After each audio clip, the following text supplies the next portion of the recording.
When someone is showing you the same awful behaviors again and again and again, it's not a phase, it's a pattern. If they shut down when you're upset, if they're warm one day but distant the next, if they say they care but they're never really there for you, that's not just a rough patch in your relationship, that's emotional unavailability. And for people with childhood trauma, it's dangerously easy to get used to. If you grew up in a home where your feelings were ignored or shamed, you learned early on not to expect emotional presence from anyone.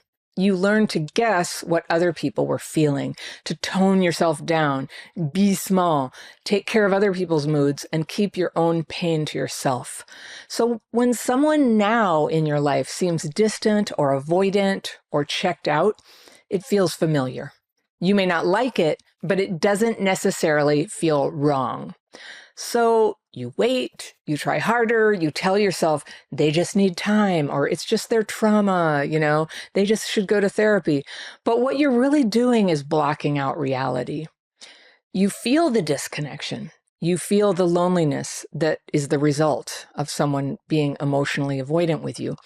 But you convince yourself that this is just what relationships are, that wanting more is your problem. You're asking too much.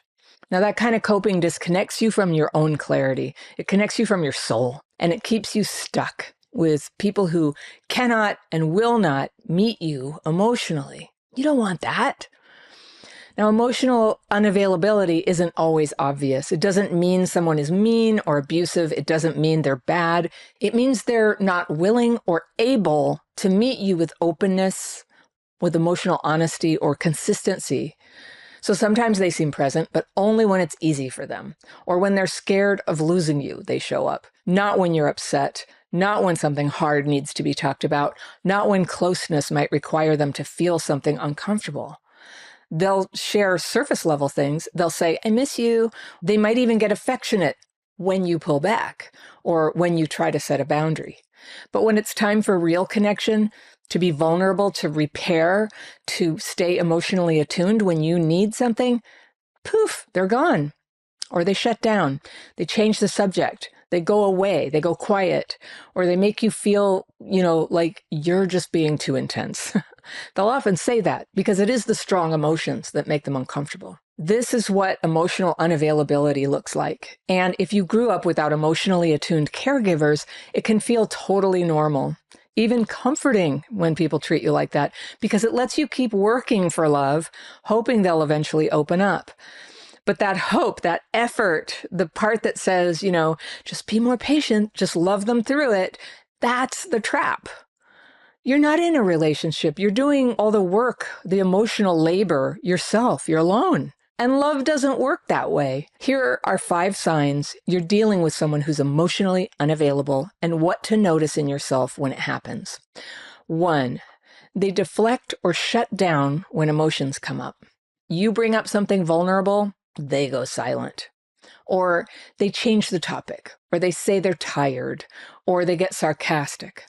Now, if emotional closeness shuts the conversation down, they're not available.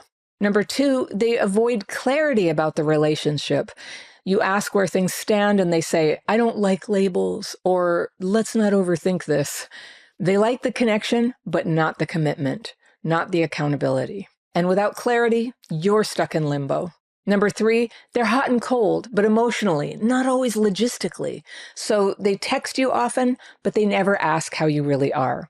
They're affectionate one day, they're aloof the next. The inconsistency is not just in actions, it's in emotional tone. And it leaves you anxious and guessing. Number 4, they keep a wall up even when you're being kind. You offer softness, they make a joke. You're honest, they act uncomfortable. You express hurt, they say you're being dramatic. So if emotional intimacy always gets met with discomfort, that wall is not going to come down just because you're, patient. Number 5, you feel lonelier with them than without them. And this is the big one. You're in the same room or you're on the phone and it still feels like you're alone. And you start editing your feelings just to keep the peace. That's not connection. That's emotional self-abandonment. And this is super common, by the way, with people who grew up with trauma. And if you think what you went through as a child is still controlling who you fall for and what happens in your relationships, I've got a quiz I can give you for free to see how exactly that might be happening. I'll put that in the top line of the description section below this video so you can download a copy of that for yourself. So let's talk about what this really feels like when you're with someone who's emotionally unavailable. You feel alone, even when you're right next to them. You talk, but nothing lands. You share, but nothing opens, nothing results. It starts to wear you down. You start talking less. You start asking for less. You start shining less. You start expecting less. You start blaming yourself for the emptiness you feel.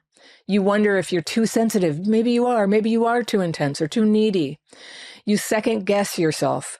You can't feel your gut response to things. You wait for the right moment to bring something up. You tell yourself you can handle it, that maybe this is just how it is with people and you need to be strong. But inside, you're carrying the whole emotional weight of the relationship by yourself. You're making space for two people, but only one of you is actually there. You're having a relationship basically with yourself. And if you've lived through years of not being heard, this part can hit really hard. You start trying to earn their attention by staying quiet, by not needing anything, and it chips away at you. That's the cost. That's what it does to you, not because you're some sort of failure, but because this setup isn't love. It's slow emotional starvation. And you can't keep calling that a connection. It's fair to want more than a one-sided dynamic. It's fair to say, this isn't working, even if nothing dramatic has happened. It's fair to stop trying to make something out of scraps. You don't have to keep shrinking yourself to keep the peace. Don't do that. You don't have to keep pretending you don't need depth and, reality and meaning. You don't have to twist yourself into a version of you that makes someone else more comfortable. Who wants to be that? Here's what has to be faced.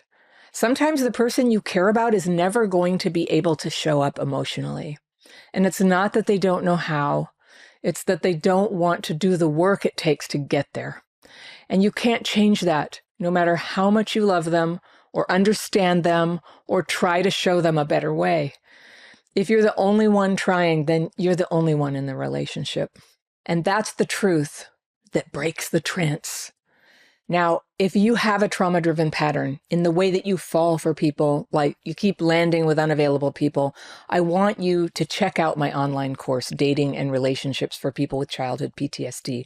This is the course I wish I'd had when I was struggling with all this stuff, but it's the one I made after I figured out how to solve these problems. I'll put a link to that in the second line of the description section below this video.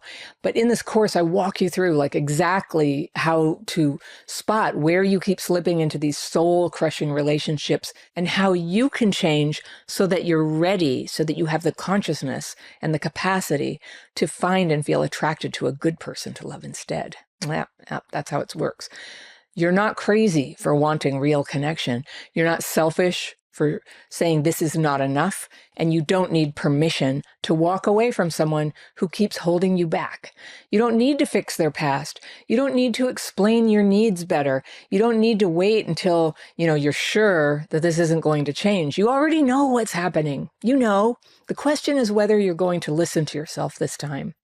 And yes, leaving something that still has good moments is hard. It's hard. It feels like you're never going to have anything good again. But staying in something that's draining you and silencing you and hollowing you out, that is harder. So if you're done carrying the weight for two people, let that be enough. You can stop now. You can step back. You can protect what's still alive in you, even if it means letting go of what you wanted this to be. That was the potential of the relationship that you imagined and wanted very much, but it's not the reality, and now you can be free. If you like this video, I've got one that you're going to love right here, and I'll see you very soon. It's hard to perceive accurately what's going on in those moments, what just happened? What's the actual problem? Is it me? Is it the other person? What am I supposed to say?